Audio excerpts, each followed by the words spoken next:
My name is Rhapsody and welcome back to Monster Train 2. Random, you know how it goes. What do we got here? Exiled Stygian Guard and Underlegion. Oh, I don't think I played this combo before. Certainly not commonly. So that means we have Soulguard the Martyr as our lead. On Incant gain Shard. Those shards power the different abilities of their different lines. We've got 5 copies of Eager Conscript, spawn 1 fun guy. And then we have 5 copies of Foregone Power as well. Apply 8 Frostbite to the front enemy unit, rather. Discard a random card in hand, 2 copies of Shield Steward, 2 copies of Spear Steward. Default, we also start with 2 copies of Offering Token. Boo-boo-boo-boo! I love this card so much. We're going to be able to get rid of those Vengeful Shards from hand, and then we're going to regret it because we have Firer's Greed as our Pyre Heart. When your Pyre takes damage, gain 10 coins. So we're pretty likely to leave those Vengeful Shards in hand. Also got 2 copies of Rot. I've always wondered what would happen if I had this from the start of the game. Now I'll find out. It's 3 mana, which is really discouraging about it, but realistically, because Decay does 3 damage each, this is 60 damage to a single target. Only problem, 45 of it is dealt at the end of the turn. And then there's a Moral Mistress here as well. 1 Ember 2 Size on Etch, apply Decay 8 to enemy units. We also have Seraph Eternus, Chosen of Entropy. This is actually one of the really good examples here for us. The card added by Seraph Eternus, Curse of Entropy, is a 0 Ember Scourge. It is ephemeral, and because it's ephemeral, when it is discarded or played, it is purged, destroyed. So because of that, I have the ability to use Offering Token to just destroy those, drawing past them as well as destroying them. So it's going to be super useful in that fight, but granted, that fight is in 8 rings time. I'm kind of on a checking the artifact kick at the moment. Breath of Heaven versus a Forgotten Name. Now, I don't really have much that benefits from magic power, just the rots at the moment, and the worst part of them is what benefits from magic power. But Breath of Heaven isn't that great. When you play your 3rd spell of a turn, all cards gain +1 magic power for the rest of the battle. I'm happy to do that. Cold Channel and Dire Channel, we do not get Titan Channel, which would give us a 60-60 unit and would be very easy to achieve. Cold Channel for Frostbite Revenge, I do like that, but with Stygian Guard online as well as Underlegion online, I have a lot of good options for frontline units. So maybe I take Dire Channel to recognize the fact that I'm pretty likely to get something else that could fulfill that same role. Merchant of Steel Underlegion, with the Merchant of Magic Underlegion afterwards, Merchant of Trinkets Forgotten Boon Celestial Alcove. I can easily hit that. The only problem is, by that point, I will have no Stygian units.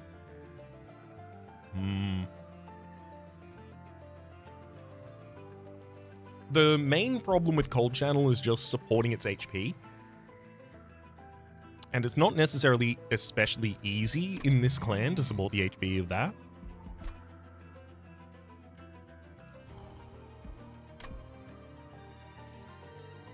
Just having Rod as a spell is going to make us pretty powerful. I could theoretically go Merchant of Magic, giving me the ability to get a Stygian unit relatively early, so that I can start running an Incant line with the Soulguard the Martyr. Incant in the front of Soulguard the Martyr, as well as an Incant unit of Soulguard behind. That gives us a floor to play our spells on, and then we would generate another floor elsewhere for actual damage. Gosh. I'm gonna take Cold Channel, only because I really don't want to have to do the double Merchant of Magic line. So I'm submitting myself to getting an Underlegion unit.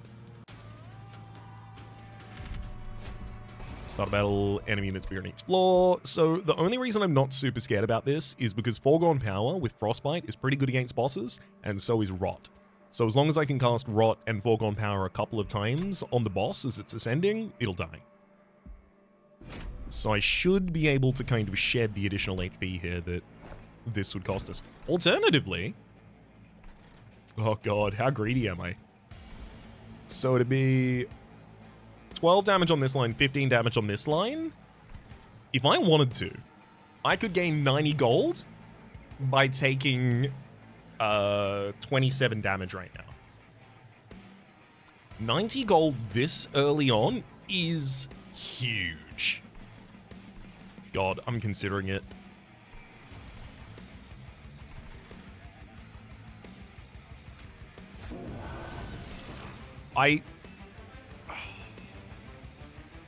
What if I just killed a couple of them?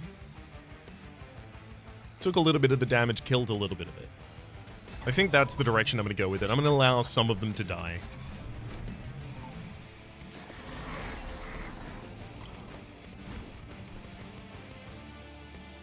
My goal on the bottom line is simply play as many spells as possible. Realistically, I'd like to keep the Vengeful Shard in hand.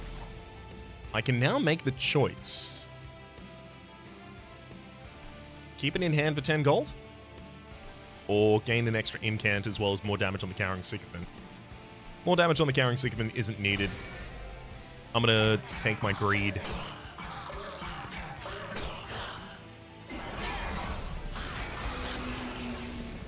Oh, money. Yeah, that was always gonna be the downside. A possibility of a collector getting past. If I draw Rot, I will use it directly on that collector. Sadly, we do not.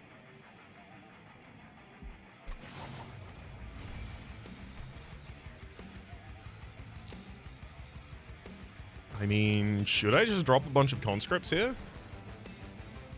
It's not going to help on the top line, unfortunately, get that collector. I think I do this. I think I just stack the incants so that I can get a pretty good couple of stacks against the boss when it comes in. Rot's obviously huge.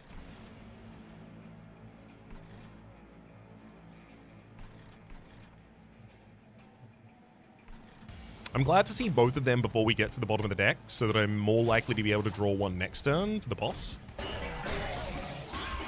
Because if one of them was at the very bottom of the deck, I mean, actually, I would already have it this turn, so never mind. It nullifies the thing I was about to say. Offering past Chime of Despair, offering past... I don't want to discard the Vengeful Shard if I can avoid it, but...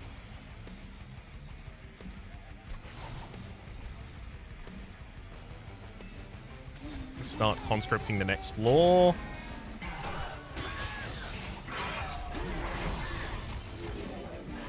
So what, we got 35 Frostbite built up on you.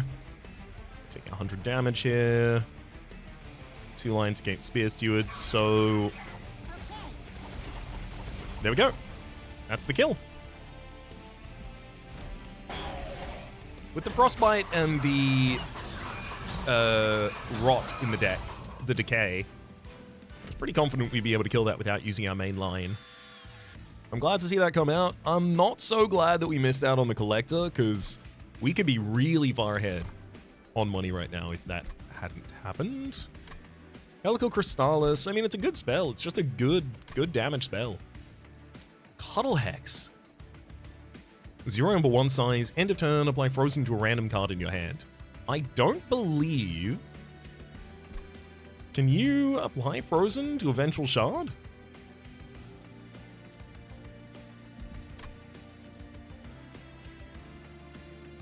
I don't know. I suspect there is a system that prevents you from applying Frozen to a Blight or a Scourge.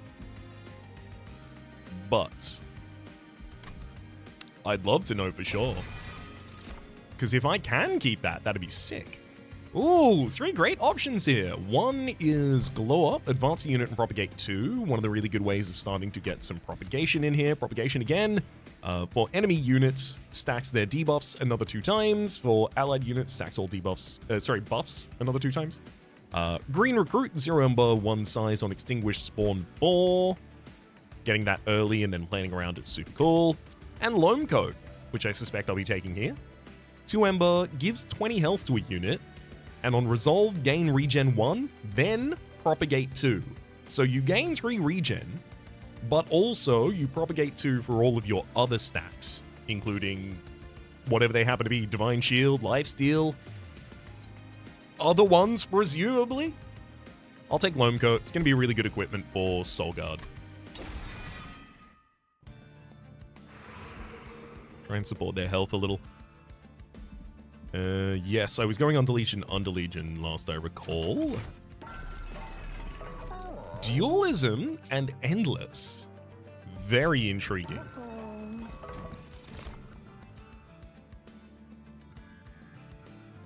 Sadly, I know that you can't dualism the spawn from Cluster Kernel. Spore Launcher on Rally, apply Decay 2 to enemy units. I mean, it's certainly good. The only thing is when you rally, you will send Fun Guy to the front line, which means that you want to be an independent line from Soul Guard, but Soul Guard realistically is a sweeper more consistently than you are.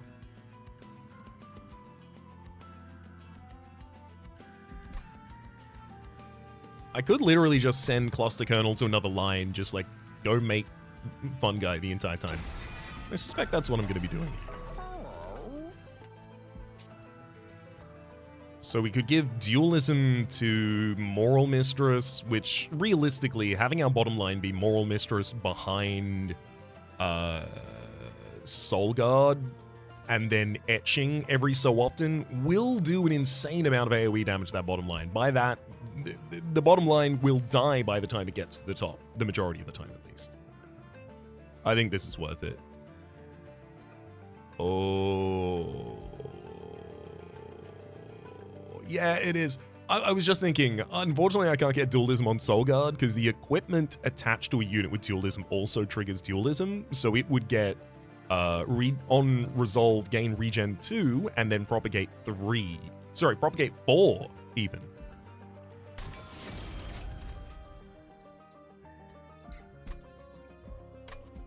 $20 additional health for a Cuddle Hex, literally just make sure it lives. Sounds good to me. Really disappointing line. I hope to make up for it in the next area.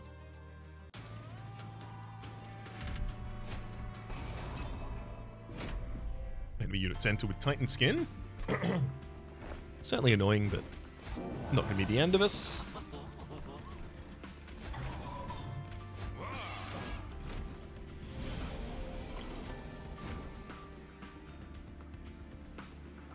You seek to haste people past my floor.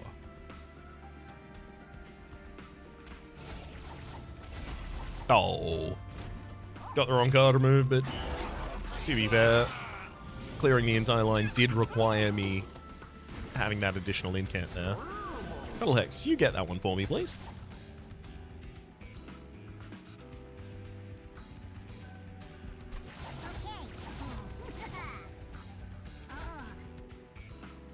Uh-oh.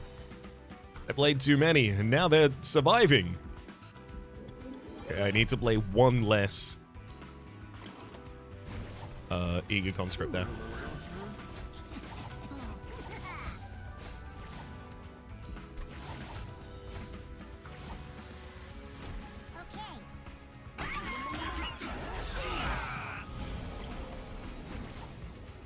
Long code! Finally!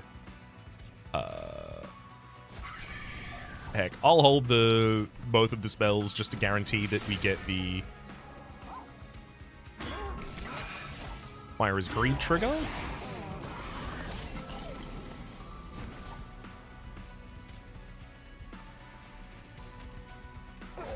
Rot, foregone, and you are dead. Beautiful.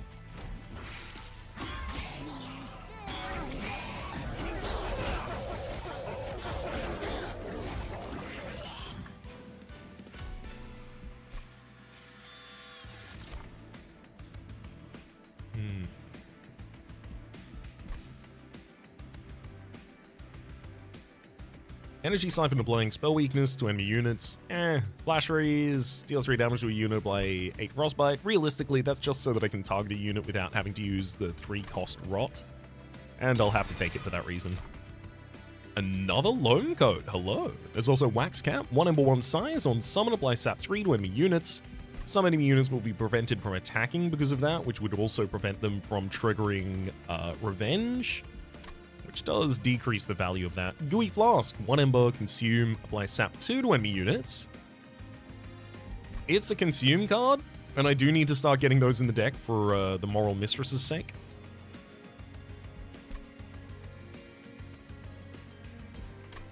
Loam Coat? Good.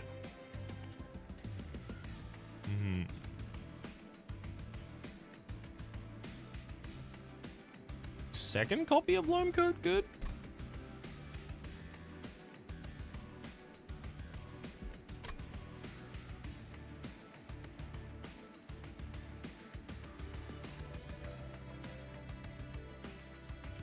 Homecoat, good. I don't know what I'm doing with the second copy of it just yet, but I'll figure it out. This Under Legion unit will tell me. Spell chain, you say? In a world where I have an offering token in the deck, you say? Curious. Woof.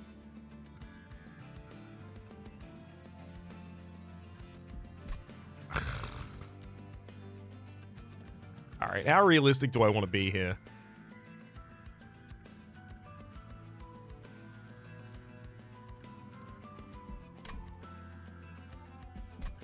Because, like, taking Prickly Puffball, putting it on the bottom line, giving it and Moral Mistress both loam coats, and then, like, going from there seems so much better than what Soul Guard's currently doing.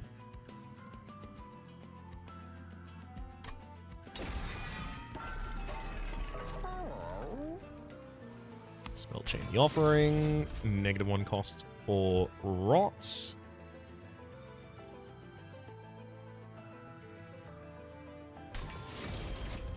Take a roll. -1 intrinsic or... Wait, can I get both? Yes. Yes, I have enough to get both Smolder Stone and Seek Stone. That's good. So I can Smolder the Rots, setting it up for consume removal, or just accepting it as it is. And -1 intrinsic I can give to the other Rot.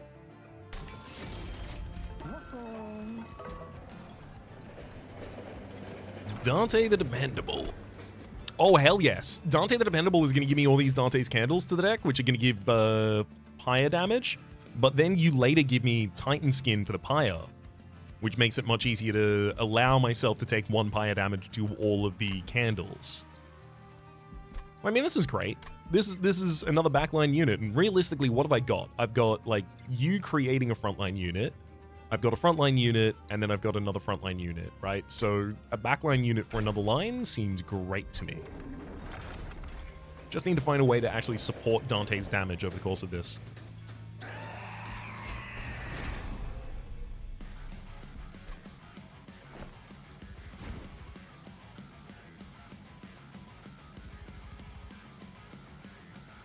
It's harder to support the health of Soul Guard at the moment, so I'm going to play you on the second line.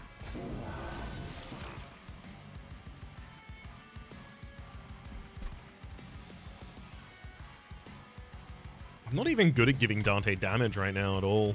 I just have to summon you once this battle. I don't necessarily have to do it immediately. I'm going to put Clumsy Colonel on the top line. Cluster Colonel, sorry. I do like the idea that you're a little clumsy. That seems in fitting with your character in the story, at least so far. I do want to start getting rid of these Calcified Embers, but like it's really difficult to justify when the Loam Coat's right there. Rot, and then this entire line is dead.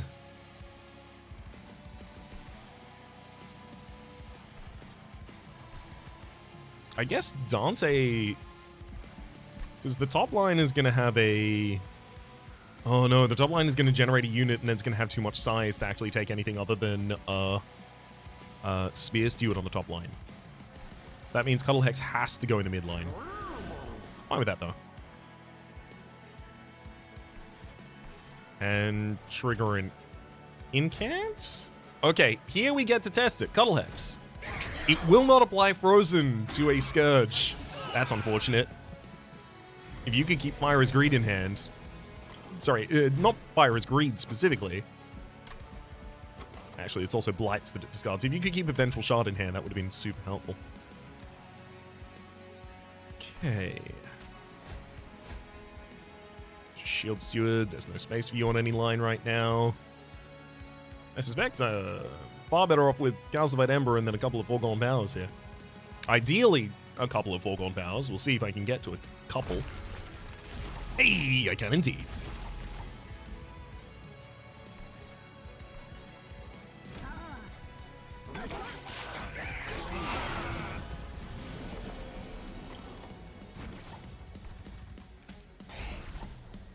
Perfect.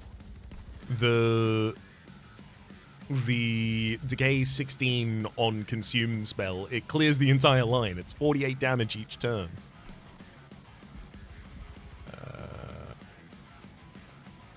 I don't want many units to die on this floor next to Archeon, ideally. So I think the correct play is hit Archeon with a spell and then wait. Yeah, I don't want you to gain the rage. I can play Foregone Power hoping that it discards something other than the Vengeful Shard. How much do I really want to grift for the money at the moment? I guess how confident am I? Reasonably.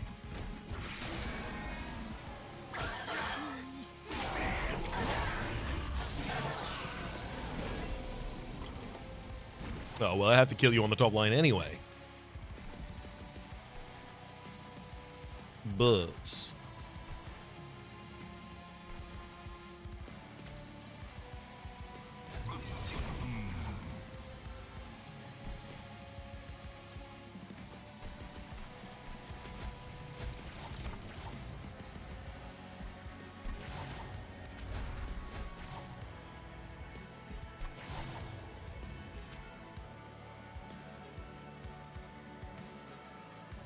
Spear Steward on the top line for some additional damage push. We're also going to freeze the Loam Coat at the end of the turn, which is nice, because I'd love to get to use that.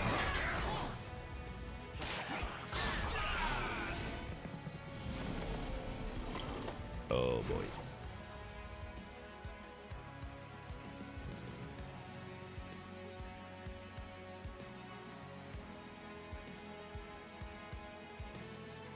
I think the best idea is to spawn 3 Eager Conscripts down here to block it.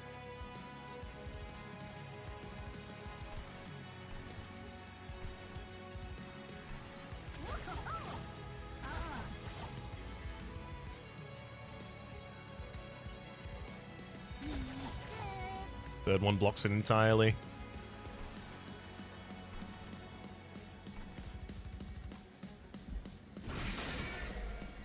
Unfortunately, that mid line does get to kill Soul Guard. Don't get to play that Loam Coat this turn.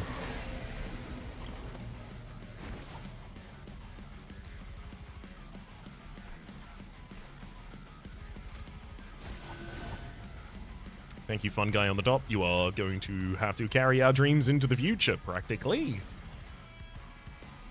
Can't really access the Archeon in the back line, and I don't have consume cards in hand, so it's just Foregone Powers from now.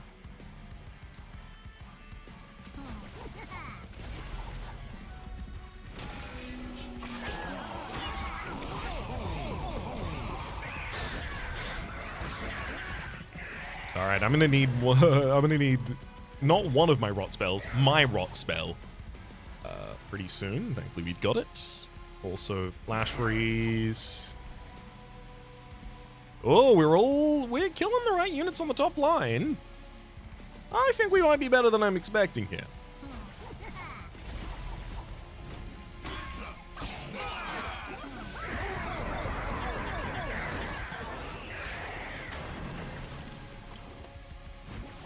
Yeah.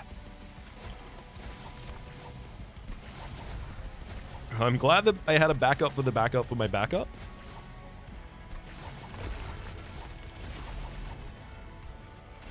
And we also got to burn out a Calcified Ember on the final turn. God, I need a Merchant of Steel. Thankfully, there is one in the next line. Racking Pain. Deal damage equal to 3 times the debuff stacks on the enemy unit. There's also Siren Song, Pyre Bound, send enemy units on this lore and apply daze 3. I really like that for the final fight. Do I want to take it now just so I have access to it in the final fight? That seems a bit preemptive. Deadly Variant, apply DK equal to 5 times the sap on the unit. I don't really apply sap. Out of these, Racking Pain is certainly the one that most interests me, because we're very likely to have either Decay or Frostbite on the target, so it'll do some good damage. Well, hello. Titan Sentry, another frontliner. Is that really what I need right now? Amorous Inoki, 1 Ember 2 size. On Rally, apply Regen 1 and 1 health to friendly units. I mean, it's good on cluster kernel's line, but it's giving health and regen to units that don't really need either. And then Eel Gorgon. 2 Ember, 2 Size. You can't gain multi-strike 1. On resolve, remove all status effects. You are a conundrum. I can't say I've ever used that in a way that I would consider appropriate or respectable. It's just been a dead unit in every deck that I've taken it. I really don't want that to happen again. I want to figure out how to use it. On resolve, remove all status effects. So those status effects include multi-strike, but it also includes things like fragile. So you can give this equipment that gives it fragile, and it'll remove the fragility from itself. I think I'm going to try and keep an open eye to how I could abuse that. There's a decent argument, I think, here for extra energy. Courtesy of the high cost of playing our opening hands. Soulguard, Cluster Kernel, Eel Gorgon, Prickly Popple, and Moral Mistress. Like, we're actually 1 ember lower than even being able to play them all. That said, Foregone Powers and offering tokens definitely say, hey, why don't you get the draw?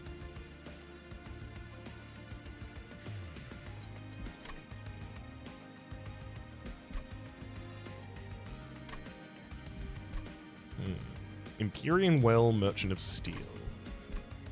I haven't got that much money for the Merchant of Steel, but Merchant of Trinkets is on the other side with only 150 additional coin, which realistically could be 2 trinkets. Can be pretty good. Celestial Lockovers over there as well. I mean, like, if I'm gonna use Eel Gorgon, I'm gonna have to find a way to give it damage. But right now, it feels like the way to do that would be equipment.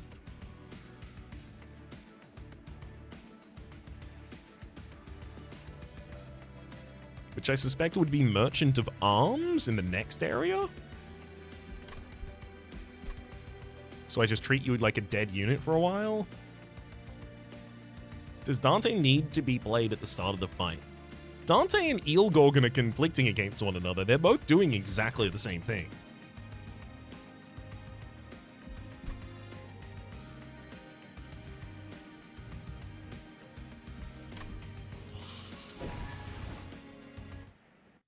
Give me the draw now, I'll take energy later.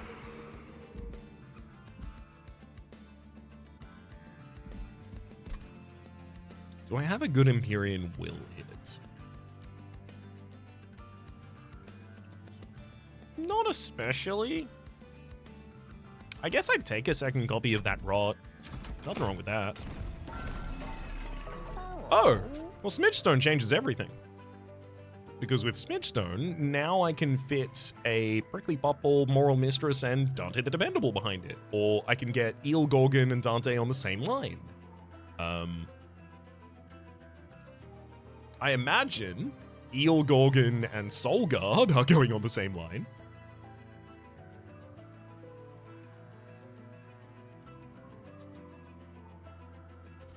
I like the idea of mini-stoning Prickly Puffball.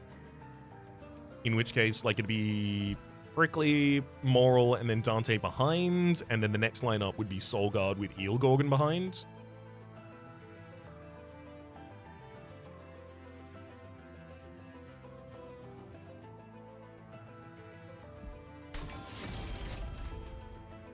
Multi-Strike wasn't going to be especially good on any of the units that I have access to at the moment. Dante doing some damage. Look, I don't dislike it. And I don't think I'm going to have enough upgrade opportunities to really turn that down. Heck, I might even take the 20 additional health on the Prickly Popple here rather than waiting for, like, Tight Knight or Large Stone.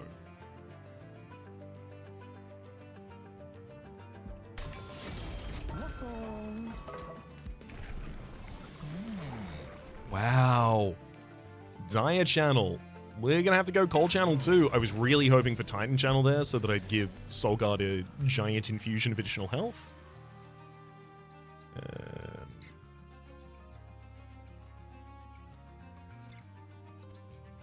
Yeah. Give me another copy of that Rot. It's just a very powerful card.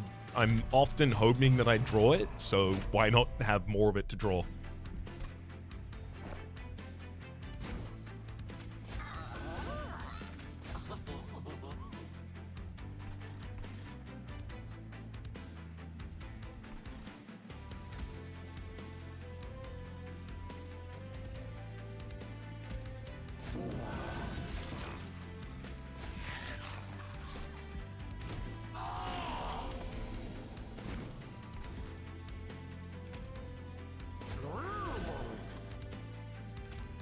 Good loam coat draw.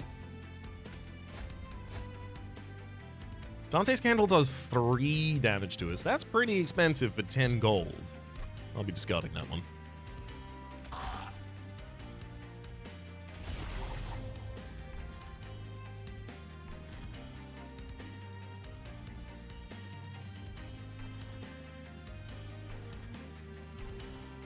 Do I save a spell until next turn, or do I get Foregone Power played?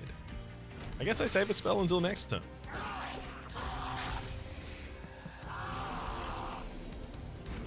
It's kinda like drawing a card. And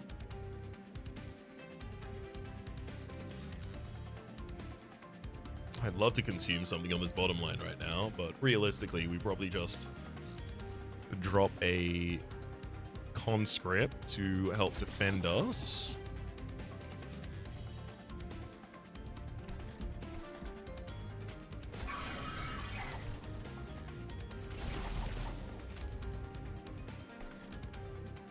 This line's doing perfectly fine by itself. I'll use Racking Pain for some additional damage on the Scarred Sentinel.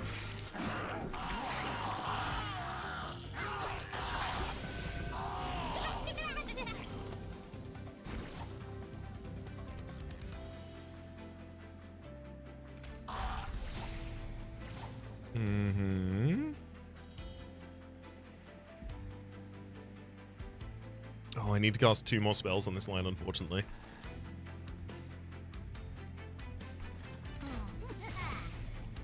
Oh, no, I have to cast 2 more spells, but I also can't block any damage? That's not possible.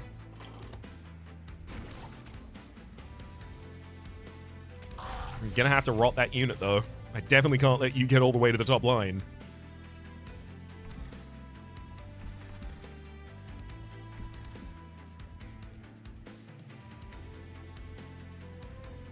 Unfortunately, that Extinguisher is going to get past us.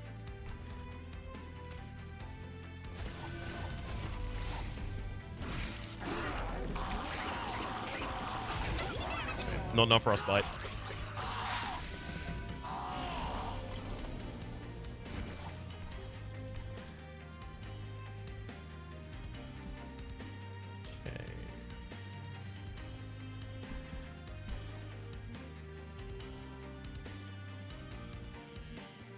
I almost feel like I should deploy Dante the Dependable as like a top-line defensive unit right now. Certainly more important for the sake of the Scarred Sentinel, or I could just take the 6 damage. I'm gonna need the additional damage for the sake of the next Scarred Sentinel coming up, I think.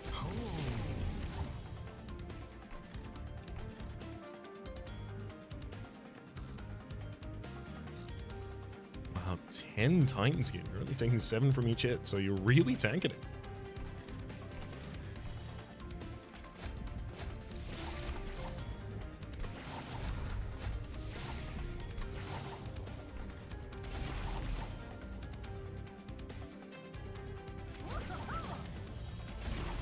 Oh, just enough damage to take him out. Woo! Yay!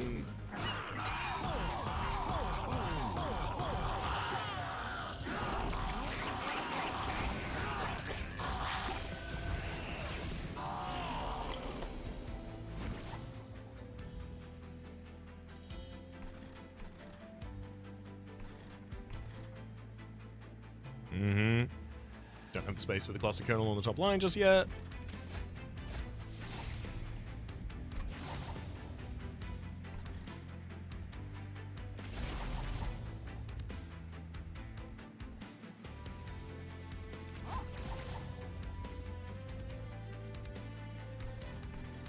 Alright. that one's going to make it to the top line and hit us a couple times.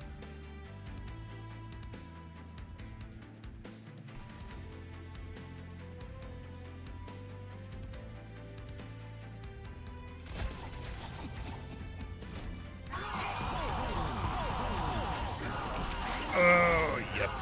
I don't have a huge amount of confidence in this one unless I draw like a really good consume card this turn. Yeah, I don't really have any in the deck at the moment, so it would have, yeah, it could have been hard to draw one.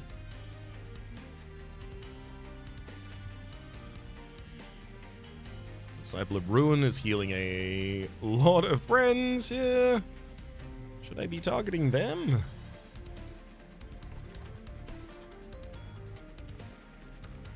On this next line, the Disciple of Ruin is gonna evaporate.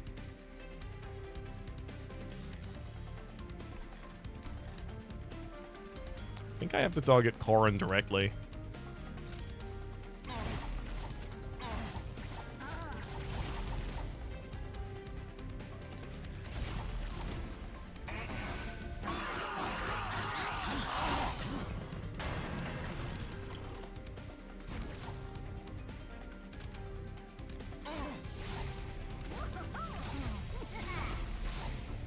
Okay.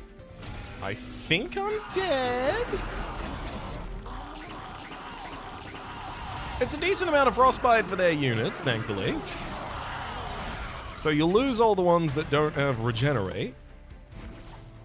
Oh, racking pain, 300 damage to the boss. Can they get any more damage on you? Definitely can't play that Calcibate Ember, unfortunately.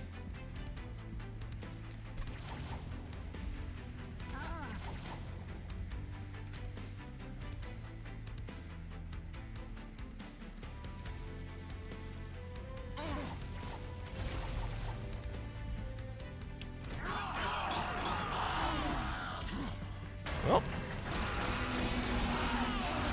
I did it all for the money. I knew I was going to survive and just get a bunch of money. I was definitely, definitely not lying to you. Titan's Tooth. I am happy we survived. Titan's Tooth, 3 Ember, offering deal 5 damage to enemy units and apply Frostbite 10. More AoE on a deck that already has it, but the offering tokens do make it castable. Heartless the Titan for additional magic power on the 3 or so spells I have that take it. And Glacial Seal. Good additional unit for the incant floor if I am truly running an incant floor. I'll take Titan's Tooth.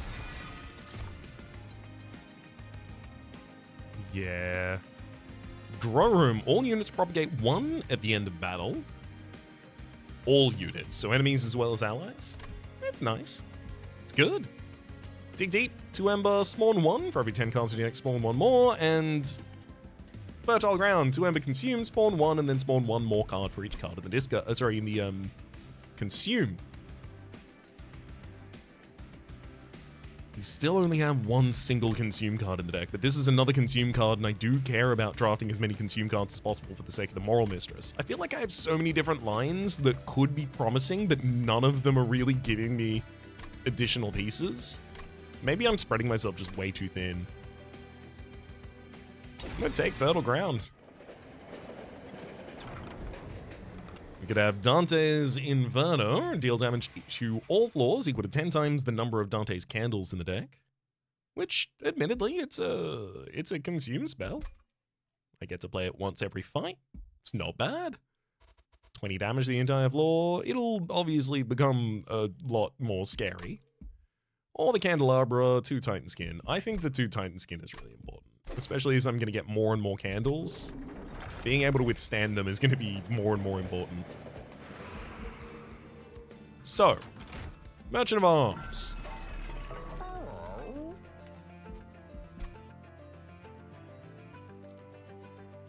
How can you help me?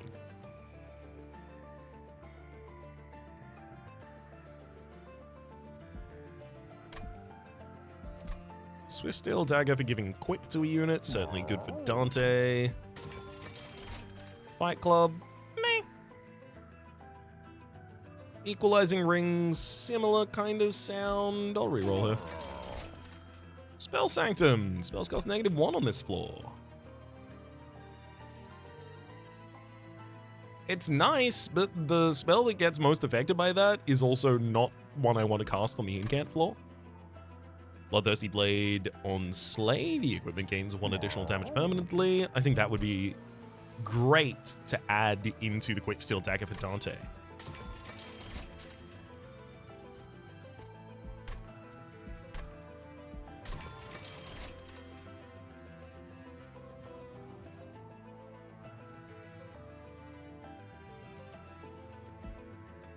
I'm gonna make that deployable. I guess I've decided on my line, and my line is Dante.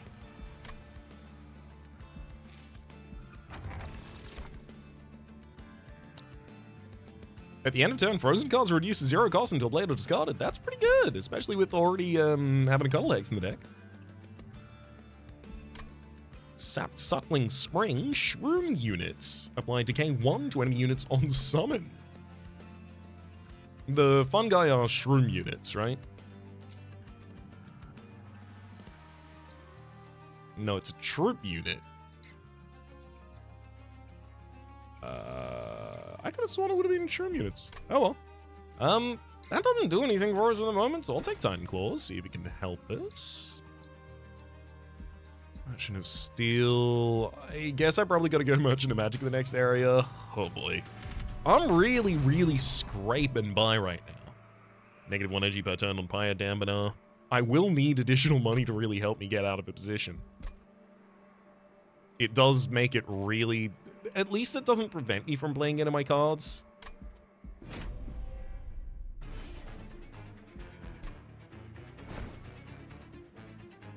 Sure, it's going to make them more annoying to play. It doesn't prevent me from playing them.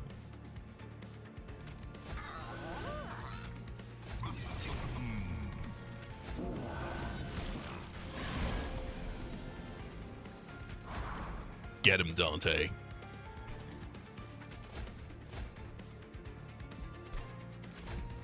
Insane hit. We did get our merged equipment. So 19 additional damage.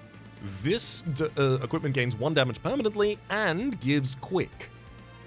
It gains 1 damage permanently on Slay, that is. So we get to take 1 damage to the Dante's Candle, courtesy of our Titan Skin.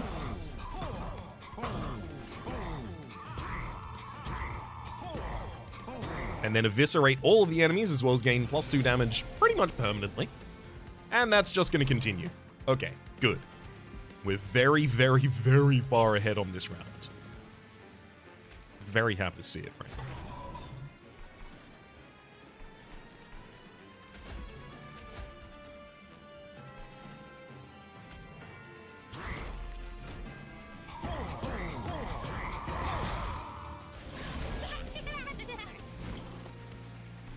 Oh my god, you're all just delectable.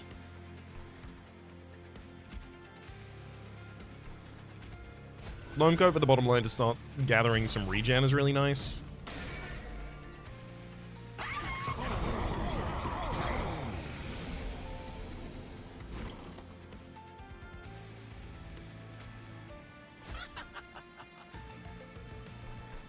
Do I care about the Moral Mistress as much as I care about developing a cluster kernel? The answer to that will not surprise you. No. Let's get Cluster Kernel on top. I also should have cast the spell on midline there. Hey! Fertile Ground! Woo! These Vengeful Shards won't do any pyre damage to us anymore because of our Titan Skin. So I can get rid of them.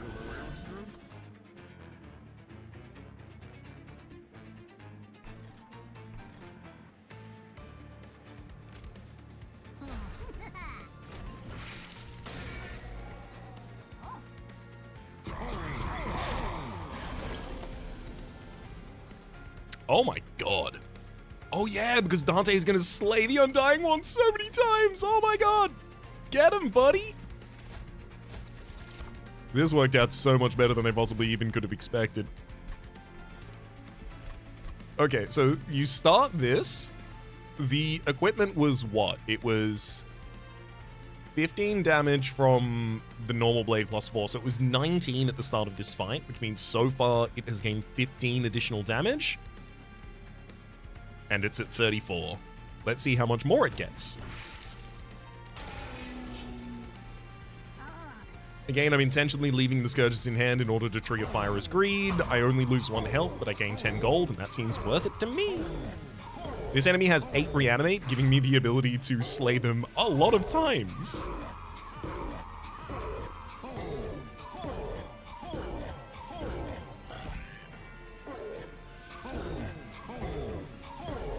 One, 2, 3, 4, 5,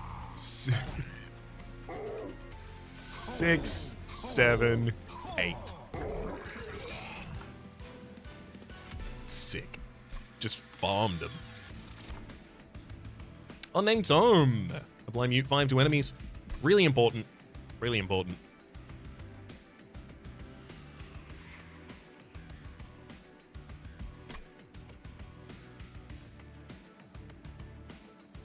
I bound attuned, 90 damage to the front of the unit. I mean, I'm gonna have to take the Unnamed Tome. I really like the ability to mute enemies. There's a lot of very annoying things that enemies try to do. Truffles, I love this unit. It's not just because it's a dog. It is largely because it's a dog, but also a random equipment with ephemeral. You usually don't have equipment for all of your troops. Anyway, I'm taking Fungi in a suit. I just wanted you to know that I really like this card, despite the fact that I'm going to be taking Fungi in a suit instead. 3 amp consume, spawn 3, then apply armor to the Fungi equal to 4 times the troops. It's another consume card. Whole load of money here. Holy Stone. Yeah, Holy Stone on Titan's Tooth, which I will only ever really want to play for free, but it will still give me its cost. Incredible. I could easily see myself -2 cost and consume a Eager Conscript, because if that consumes on the bottom line, it's fine that I'm not triggering the revenge from Prickly Puffball, because Morsel Mistress has destroyed everyone. Frost and Magic Power, not especially relevant. Spell Chain. I like Spell Chain on Titan's Tooth. I like the idea of being able to hit it with a Spell Chain offering token. I only need to hit Holdover for this dream to be real. It's a lot of casts as well as a lot of Pyre healing at the same time. I'm doing this realistically. I want to do this largely as a Pyre healing kind of thing. -1 cost intrinsic.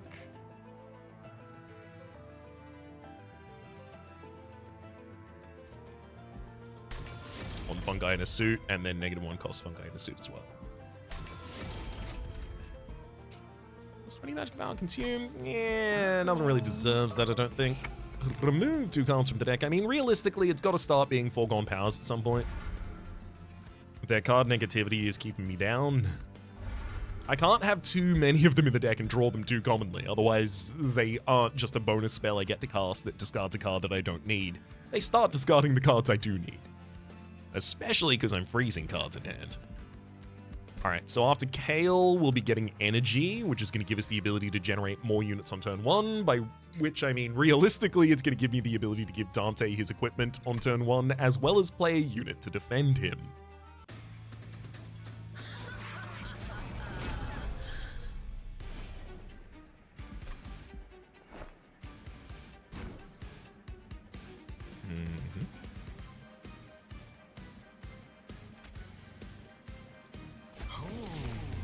It is insanely important that I generate that unit right there and do that.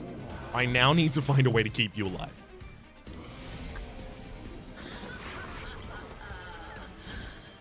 Thankfully, the boss's attention is split at the moment. Moral Mistress? Sure, because Prickly Puffball is the final position.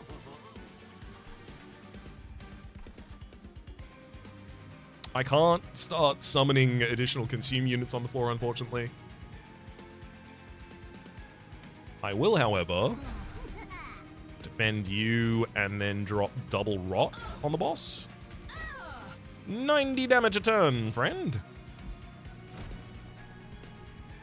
Vengeful Shard does nothing to our pyre, courtesy of our Titan skin.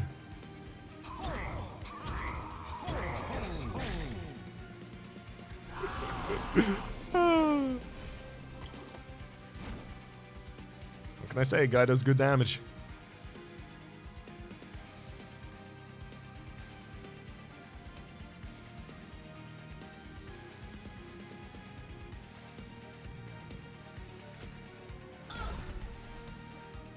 I'll consume for a bunch more, but I will be losing Moral Mistress here. Don't really have a choice on that one.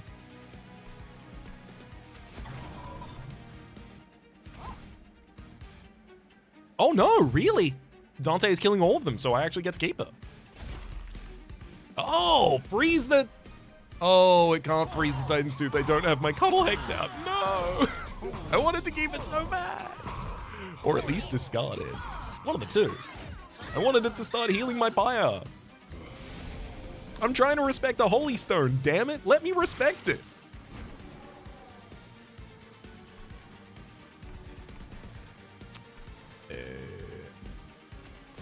This one's a classic Lone Coat flash freeze to the boss and a foregone powder boot.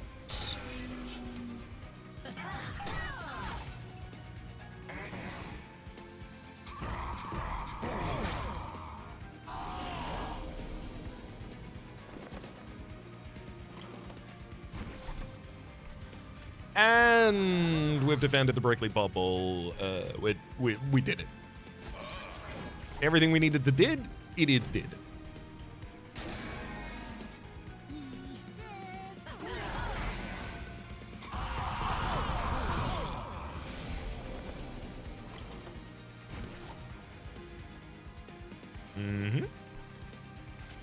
Cuddle Hex.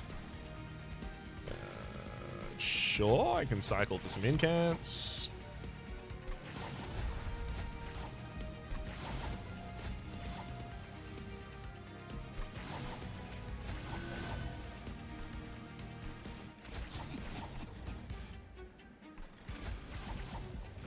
Split the rest of the spells on the floors that need them. And the only unit that gets to attack is Kale. Or the enemy unit, rather, gets to attack.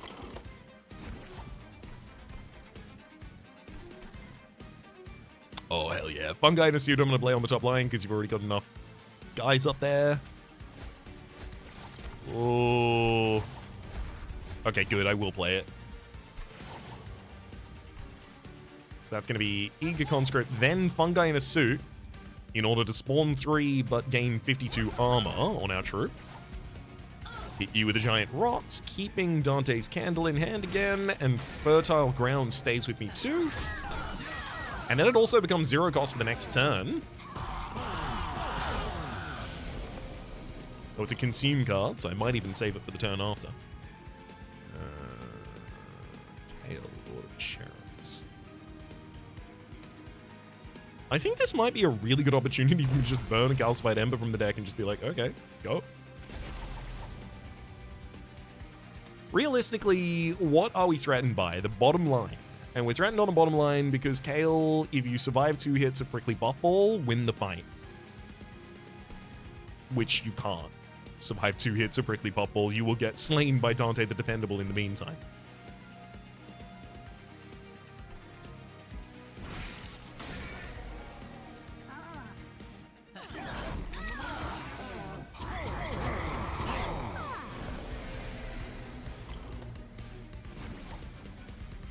Hell yeah. Burn another Calcified Ember and then just watch it go.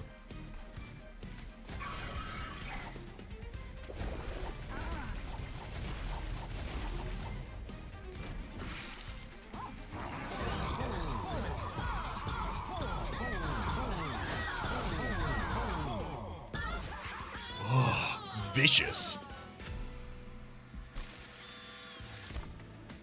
Ice and Pyres back again. Spike of the Stygian, X Caster Blight, X Sap, and 5X Frostbite.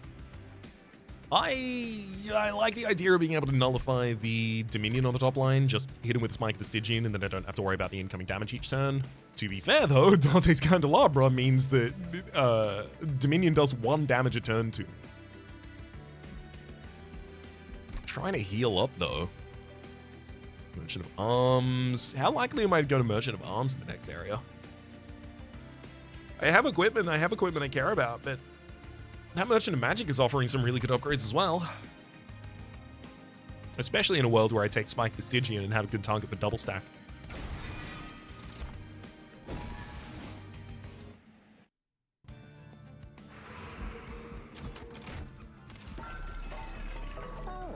Permanently remove Consume is good.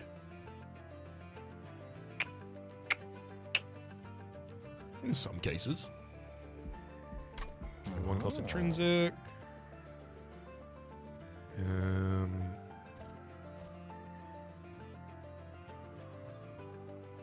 Spike the Stygian doesn't really want to be hit on an enemy in the first turn necessarily. I really want to hit Holdover more than anything else.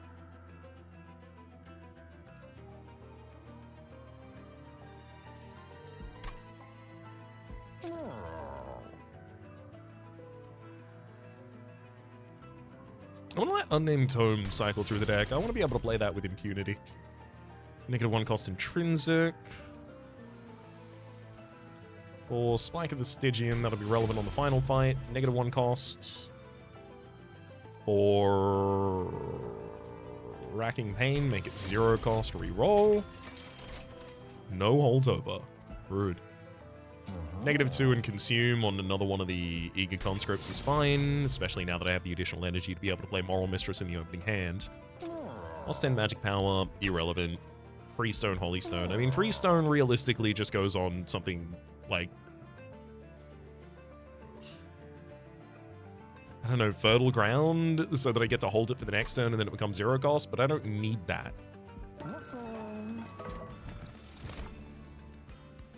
Hall of Mirrors. I was hoping for a good room. Does Hall of Mirrors count? To have a create a copy of friendly units on summon, so putting that on the bottom line means that I would be creating double Dante, which means that both of you would add a Dante's Candle to the deck. Only one of you would get the equipment, though. And then I would create double Prickly Puffball in front of you, which realistically only matters because we can't support the health of the Puffball especially well. Could also take Boiler Room, a bunch of additional energy from that. But we don't especially have too much to do with that additional energy.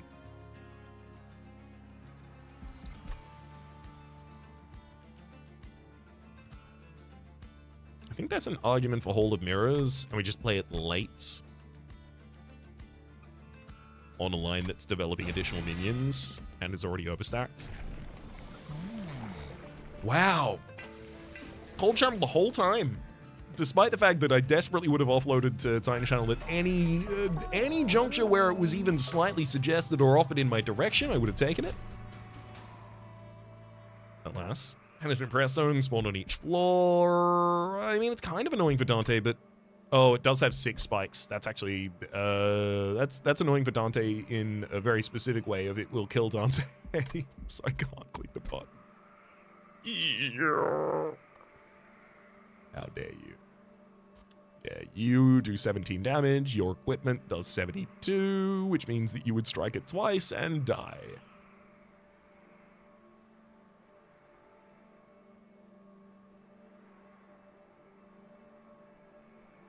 Actually, that's not guaranteed. In the first hand, I get double rot, which gives me the ability to do 30 damage to a single target, which means that Dante will survive.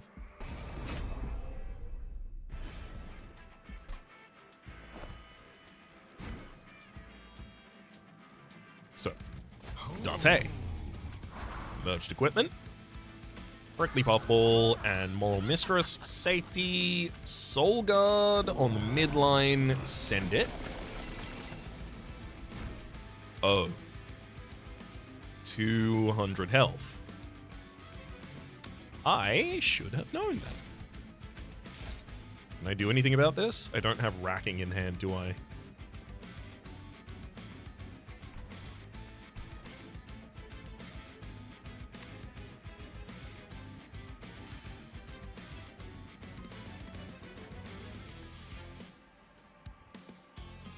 I just lost.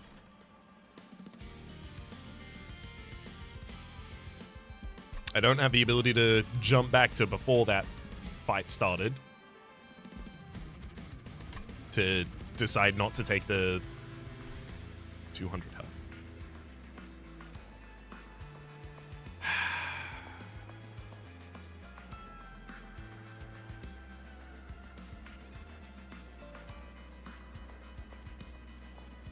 Well,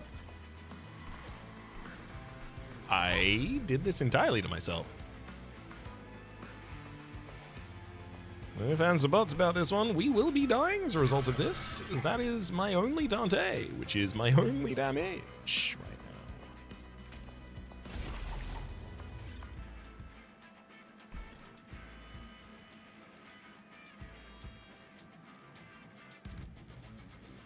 Yeah, I feel pretty foolish about that. I thought it had 100 health. Oh well. My mistake.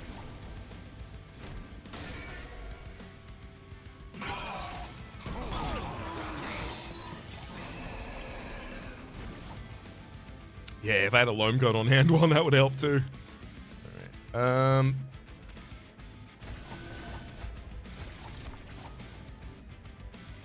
Yeah, our backline is constantly going to be under threat on this line, courtesy of the Rage Wings.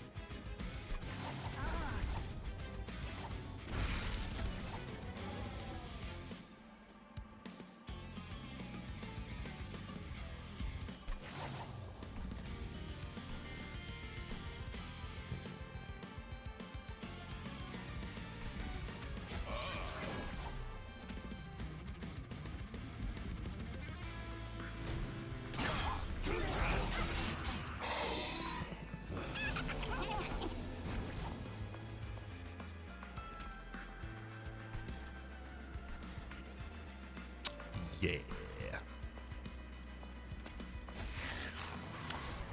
Right after we'd finally decided on a line as well. How dare you? How dare you give me my comeuppance for being too greedy?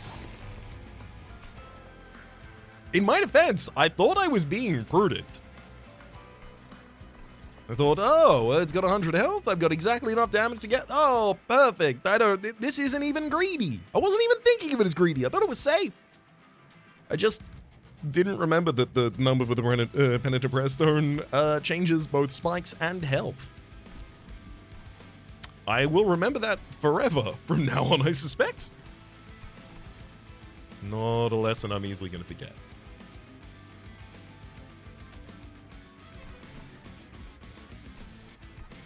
I mean, it really doesn't matter. It really, truly doesn't matter. There's no way for me to rectify this one.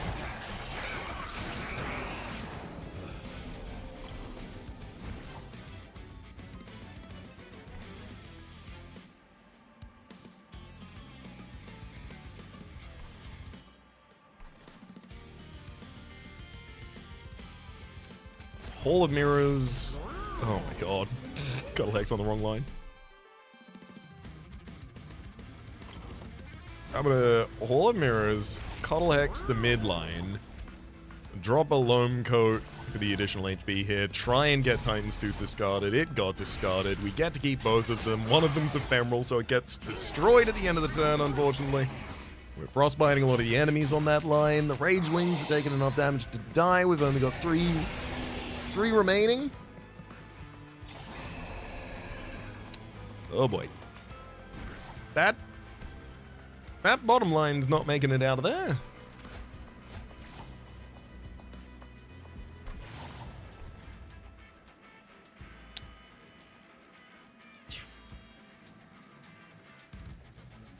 Shield Steward will help us be able to project the damage to the Ragewing Assassins in the back line at the very least.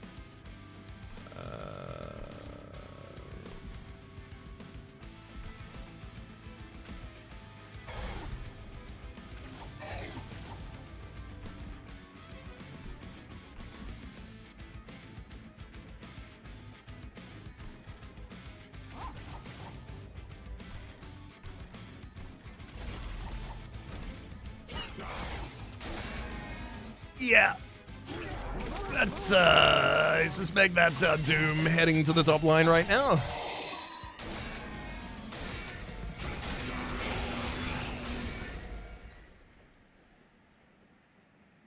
It's really, really rubbing it in my face when it comes up and it says fire is greed. I wasn't trying to be greedy. I thought it was safe.